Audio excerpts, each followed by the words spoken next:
So I believe very strongly we have presented. For instance, if you take the 4 candidates, of course the issue of the PDP candidate is more than obvious that it's not worth being a local government chairman, talk less of going to contest an election as governor of a great state and people like Delta. It's not worth it, and the documents are there to prove him that it's not. If you take the other one, APC candidate, as you have read from the petition, forget him. He ought to know, being a lawyer, that he ought not to contest election. And if he failed to heed the self-conviction of, character and decide to contest, the consequences are obvious. As I've said, take the one called Great Ogboru.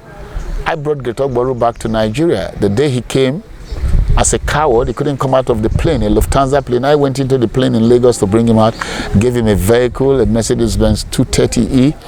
I know that he has never gone to any school. I know him for whatever it is, what the father was called, father who was a driver in government college, Ughelli. He had lied pejorously that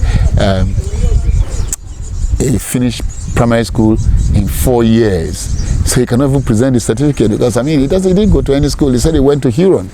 All the people who went to Huron and graduated the day he said he graduated, unfortunately for him, we had a family in that school. The school has, produced a document of everybody who graduated that year. It's a lie, So the question is that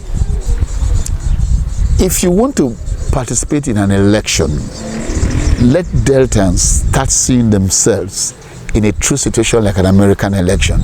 Then take about this young child, Ken Pella. His name is Kennedy Pella. He's an Ijaw man. They came and hibernated here, and then we gave them refuge when they came with their problem. He defrauded the Ughelli Community Bank. Just like as I said, after our petition, more document, the NDIC has written, the central bank has now written, showing that he was the director of the Ughelli Community Bank. He became the MD and bankrupted the bank and ran away. In fact, benefit of hindsight, nobody knew it was going to come to this. When he was arrested at about 5:45 in the evening one day, he called me on the phone, himself and one Andrew Dacey, and that they have been incarcerated by the ICPC for the collapse of the Ughelli Community Bank. The judiciary in the recent time have been, people have had different impression about some of the judgments delivered.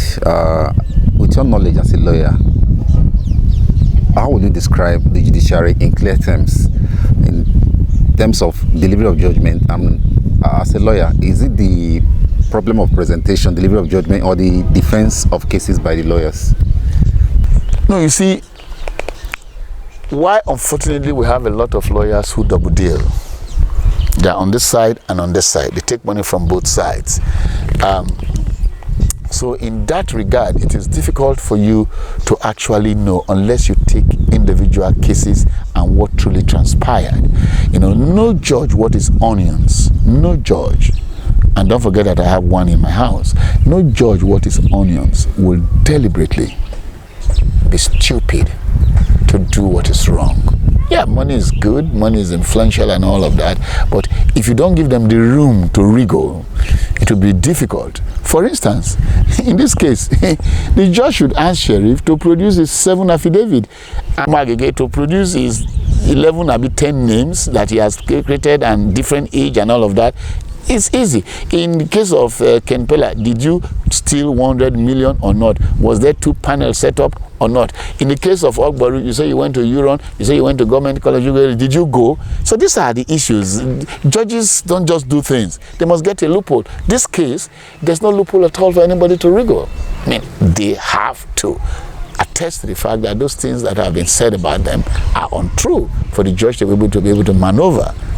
Or to do otherwise, there's going to be a cry, there's going to be an upheaval, there's going to be people in the street that believes very strongly that you have not done them justice. And if justice is the hope of the last person standing, then they have a duty to do so.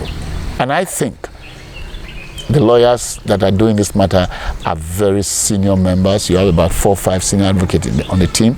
They are very senior. They are not looking for money for, unlike some people.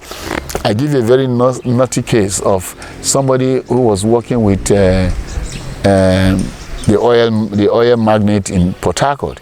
He was a lawyer with them, got 200,000, and then the same time went to the other side when the man died, and then started doing what he was doing. So what I'm trying to say in effect is, sorry, it's not business as usual. We'll get there.